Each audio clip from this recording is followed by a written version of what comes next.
The Last Station. Chapter 1. Line 47. If you drive long enough through the Nevada desert, the world starts to repeat. Same scrub, same rust-colored rock, same sky, too big for any one person's thoughts. Out along a half-forgotten rail called Line 47, there's a station most maps don't bother to show anymore. A low concrete building, a sun-faded metal sign, bright mesa, a few old solar panels tilting toward the sun like they're tired of trying. Most autonomous freight trains blow past without slowing. Glassy, driverless things. Boxes moving other boxes to cities that forgot how to sleep. But the station still has an operator. His name is Eli Ford. He's late 50s, tall in a way time has rounded at the edges. His skin carries 30 years of desert sun. His ID photo on the wall is younger, sharp-jawed, hopeful. The man walking the platform now is quieter. Bright Mesa used to be busy. Kids running down the platform while parents yelled half-hearted warnings. College students with headphones, workers with coffee they were already tired of. Then came the new network. Smarter rails, smarter routing, smarter everything.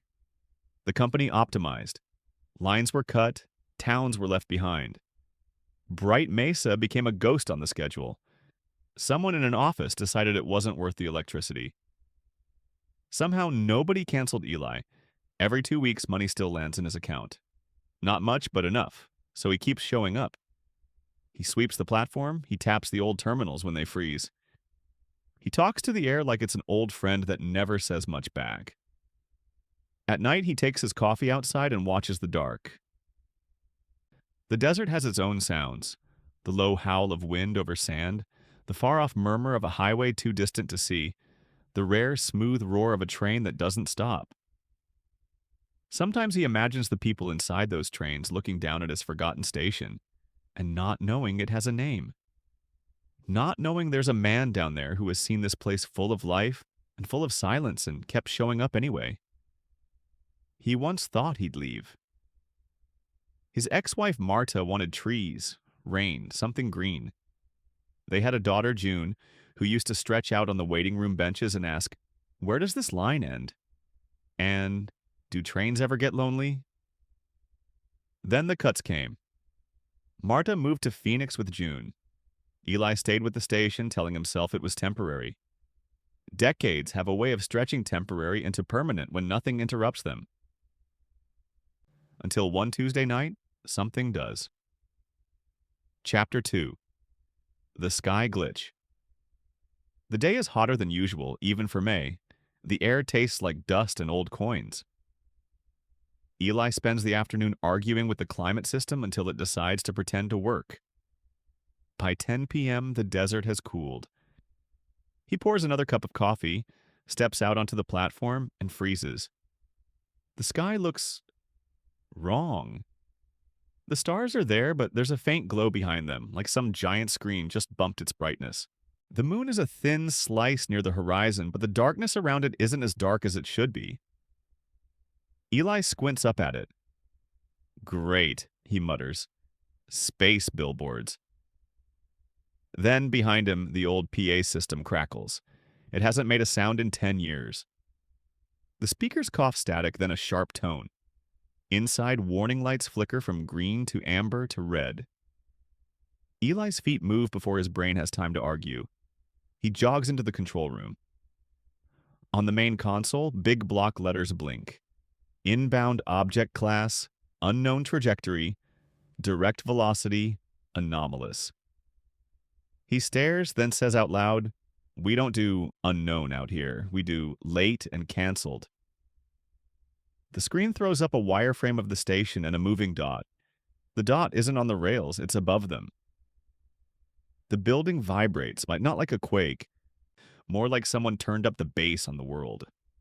Eli steps back out onto the platform. Something hangs in the air just beyond the edge of the lights. It isn't a train, it isn't a plane.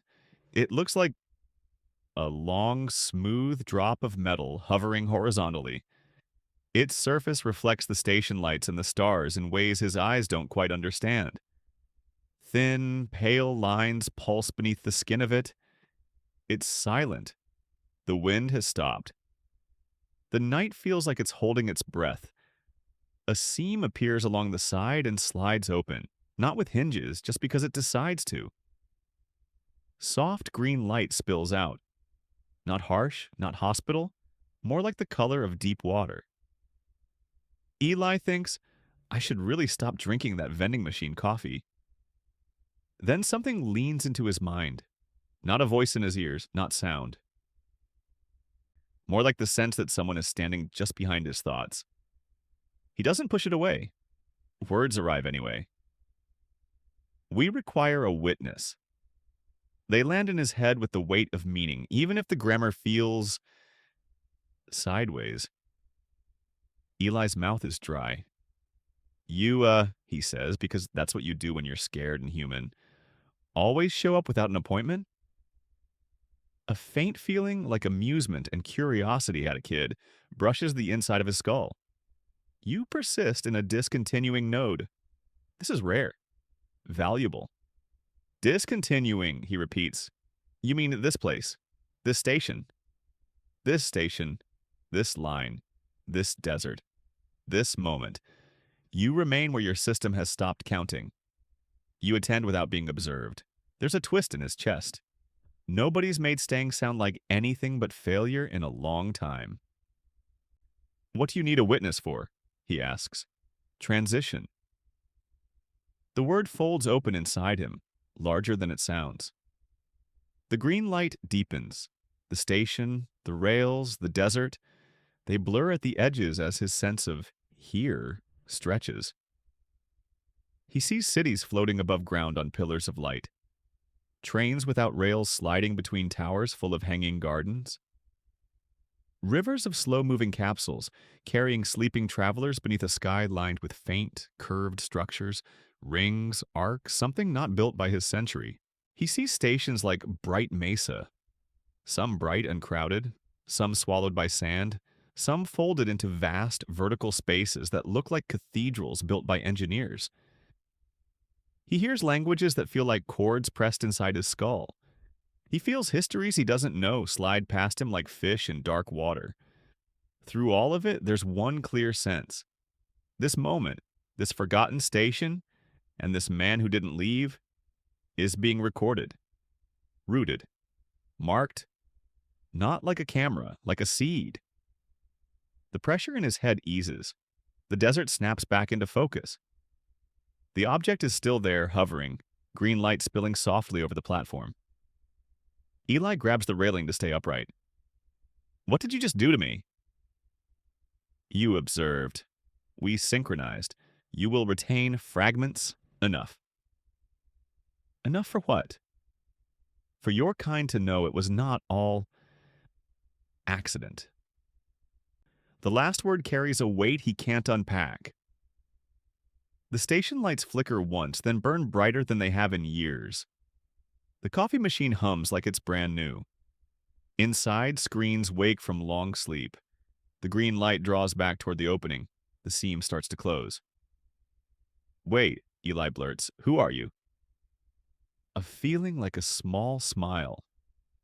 A later answer to questions you have not yet named. Not super. Thank you for staying.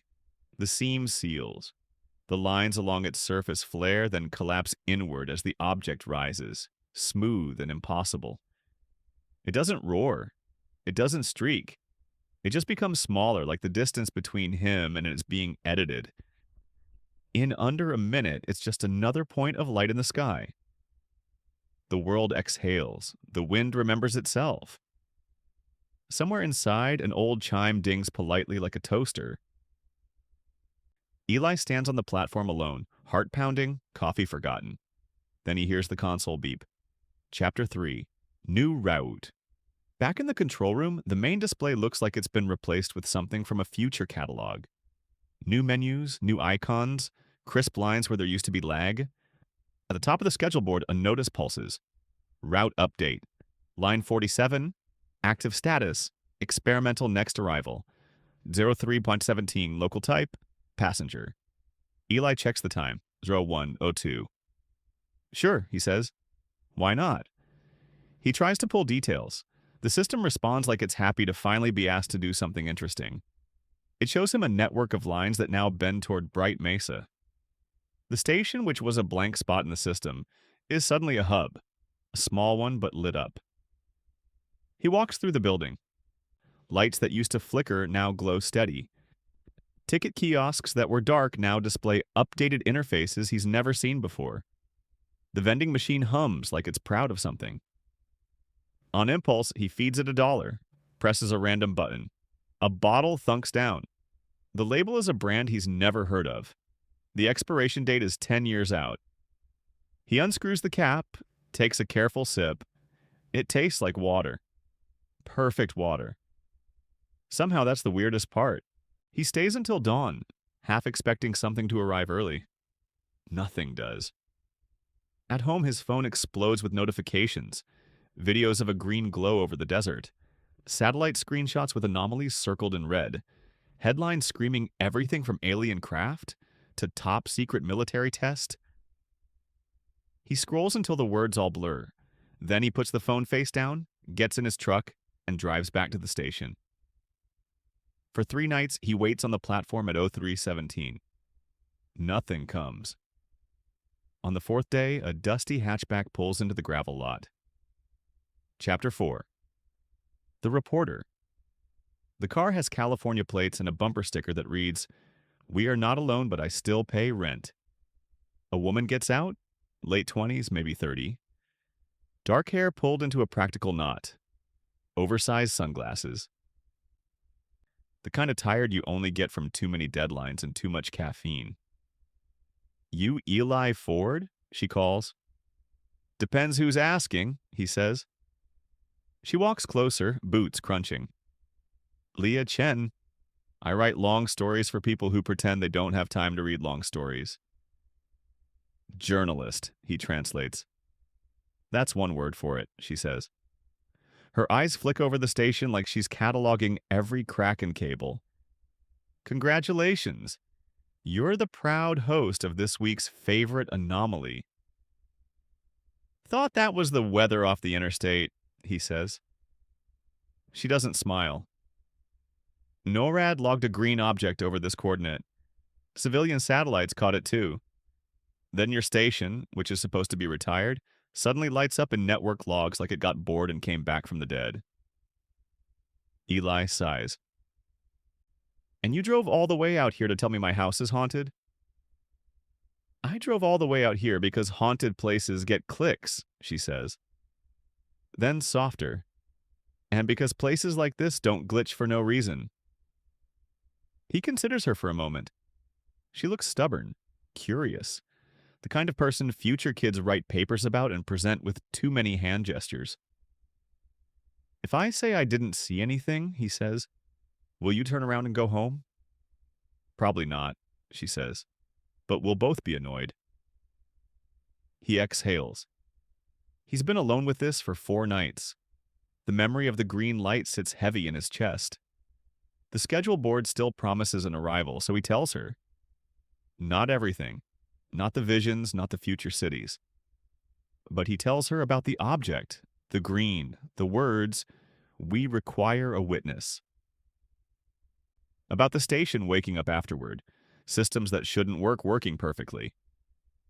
She listens, recorder in hand, eyebrows only occasionally trying to climb off her face.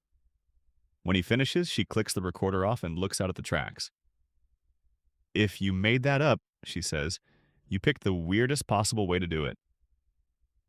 "That a compliment?" he asks.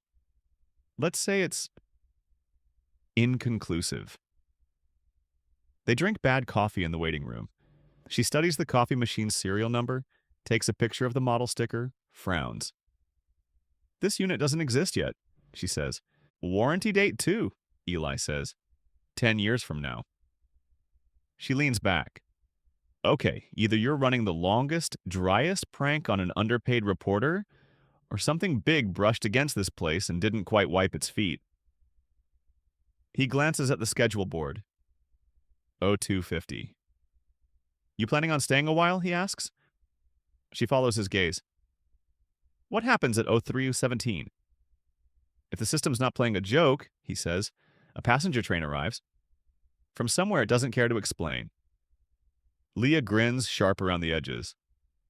I cancel a lot of plans, Ford. I don't cancel on that. Chapter 5, Odo 3, quotes 17. They wait on the platform. The desert night wraps around them. Leah has a small camera set up on a tripod, pointed down the line. Its red recording light blinks steady. At 03:15, the PA chimes. The schedule board lights up like it's 998 again. Inbound, passenger. Route, unknown, ETA. Joe 3:17. Eli's heart picks up. Leah fiddles with her camera, suddenly all business. At first it sounds like a regular train, a low, distant rumble rolling across the rails. The steel vibrates under his boots. Then he sees it. It has cars. It runs on the track. At a glance, it's just a train, but it rides too smooth. The wheels barely seem to touch. Its sides glow faintly at the edges, a soft halo tracing its shape. Lights inside are bright and clean, no flicker, no grime. As it draws closer, Eli can see faces through clear panels. Human faces. They're staring out at the station like it's the strange thing. The train slows, not with screeching brakes, but as if someone is gently turning down the speed of the scene. It stops at Bright Mesa with a quiet hiss. The doors slide open. Warm air spills out, carrying the smell of rain, metal, and something he can't name. No AI announcement. No conductor. Just silence. Then a boy, maybe 8 years old, steps into the doorway. He wears a jacket with a sleek logo Eli doesn't recognize. His eyes are bright, taking everything in. Is this the right year? He asks. His accent is American. His question is not. Leah sucks in a breath. Eli finds his voice. Depends what you were aiming for. This is 2041. Bright Mesa Station, Nevada. Earth, far as I know. The boy glances back into the car like checking with someone older. A woman appears behind him. She looks mid-30s, maybe older, maybe younger. Time sits on her differently. Her coat has a subtle shimmer like it's threaded with technology pretending to be fabric. She steps onto the platform. The station sensors register her weight, temperature, heart rate.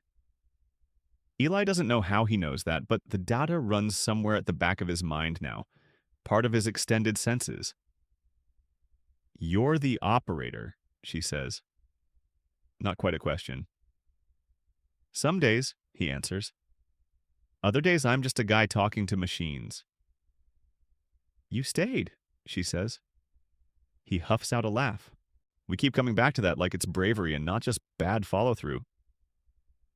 In our maps, she says, this station is marked as first contact, human continuity witness. Without you, the route couldn't open. He stares. That ship the other night, the light, that was you? Us, earlier in our timeline, she says. Survey, calibration. We needed someone anchored. You were statistically unlikely, emotionally consistent. Leah steps forward, notebook in hand, camera still recording. Who are you, she says. And please don't say you're a later answer to questions we haven't named. We've got that line already. The woman's mouth twitches. We're travelers, she says. From a few iterations of your future.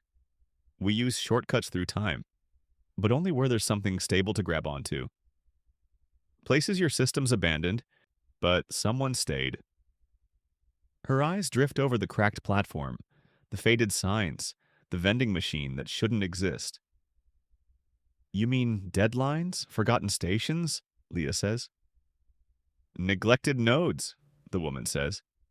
Spots where nobody's watching enough to panic about the rules being bent. So we mattered because we didn't matter, Eli says. Obsolescence is a kind of freedom, Mr. Ford, she answers.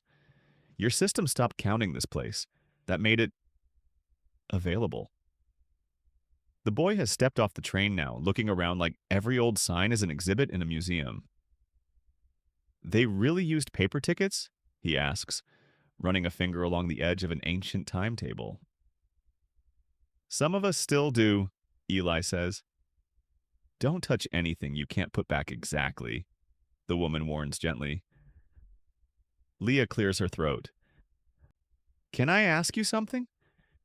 3 things, the woman says, glancing at the countdown display near the door. Maybe less if you ask badly.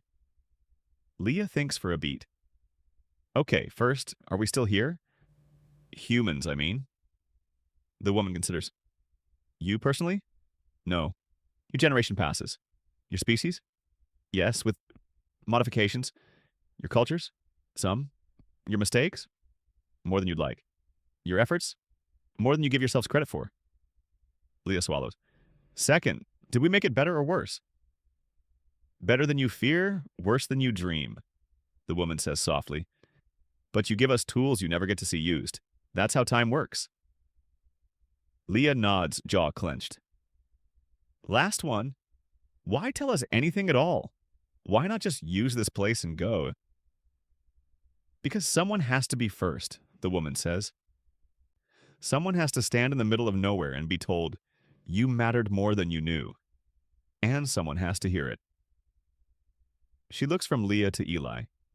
And because, she adds, a little boy on a train begged to see an old station his great-grandmother once wrote about in a story no one read until it was too late. Leah startles. You're... But the woman is already checking the display by the door. We're at the limit, she says. Fixed points tolerate only so much weight. The boy groans. We just got here. You'll remember, she says. That's enough. She turns back to Eli. For you, she says, this won't be the last train. Your own lines will come back through here. Slowly, people will wander in. Routes will shift. Your governments will try to explain and contain. They won't be able to. This line doesn't belong only to them anymore. Who does it belong to? He asks. To everyone who ever kept a light on after closing time, she says. To everyone who stayed. The boy waves from the doorway. Bye, Mr. Witness, he calls. That's not a job title, Eli says. But I guess it is now. The passengers step back inside. The doors slide shut. The train hums, glows a little brighter, and begins to move. Departure is smooth, unreal. No smoke, no sparks. Just motion turning into speed. Within seconds, it's a streak. Then a line. Then nothing. The rails vibrate faintly. Then rest. The schedule board blinks and logs. Departure, new route status. Successful. The desert night drapes itself back over the station like nothing happened. Leah slowly lowers her camera. Okay, she says, voice shaky. Top 3 weirdest days of my life. Maybe top 1. You got it on video? Eli asks. I got something, she says. Whether anyone believes it is another story. Belief's overrated, he says. I saw it, and I'm still not sure I believe it. They stand there, listening to crickets start up like someone hit unpause. Chapter 6. The man who stayed in the weeks that follow, Bright Mesa changes. Not in ways that make news feeds explode. In slower, stranger ways. Trains start stopping again. At first just rerouted freights, emergency sidetracks when storms jam up shinier lines. Then the occasional passenger train, its AI routing logic deciding that this little ignored node is suddenly statistically efficient. Engineers come through with tablets and furrowed brows. These systems shouldn't be running at this capacity, one says. Hardware doesn't match the diagnostics. Maybe they're just happy to see you, Eli suggests. He gets regular calls from people with serious voices and classified clearances. They ask the same questions different ways. They don't like his answer, which is mostly, I was here. Something else was here. I'm still here. They set up remote sensors he knows won't catch anything important. Leah's story goes up online. The last station still working. It doesn't go viral, it sits there, steady. Viewed, shared in quiet group chats, bookmarked for later by people who forget to close tabs. She leaves out time travel. She writes it like a strange little story about a man the world forgot and a station that refused to die. About anomalies and the feeling that not everything unexplained has to be scary. Eli prints it and pins it to the bulletin board. Sometimes travelers wander in. A kid stretching their legs between cities. A woman who sits on the bench staring at the tracks like she's listening for something. A tired trucker who took a wrong turn and decided to stay for coffee. Most of them don't know anything happened here. To them, it's just a station that happens to exist. That's okay. One evening, as the sun lays a strip of molten orange along the rails, Eli steps onto the platform with his coffee. The station hums behind him, more alive than it's been in years. He thinks of the girl his daughter once was, asking if trains get lonely. He thinks of the boy from the future, delighted by paper tickets. He thinks of the not-quite voice saying, "Thank you for staying." A car pulls in, someone looking for directions maybe, or a late connection. Eli straightens, the old instinct sliding back into place. Whatever they need, he'll try to help. That's the job. That was always the job, even when no one was watching. Somewhere in the back room, on a shelf that used to be dusty, there's a small collection now. An old printed schedule. A copy of Leah's article with a coffee stain. A single bottle of water from a machine that technically doesn't exist yet. Still, quiet, unopened, waiting, in case the future gets thirsty when it comes back through the last station. If this story stayed with you, even just a little, don't just let it pass by like another train in the dark. Hit subscribe, stick around this line. There are more quiet stations, more strange visitors, more people who stayed when the world moved on. Drop a comment too. Where's your last station? The place you kept showing up to, even when no one was watching. And if you want this route to stay open, like the video, share it with someone who loves slow, soft sci-fi. I'll keep the lights on for the next story.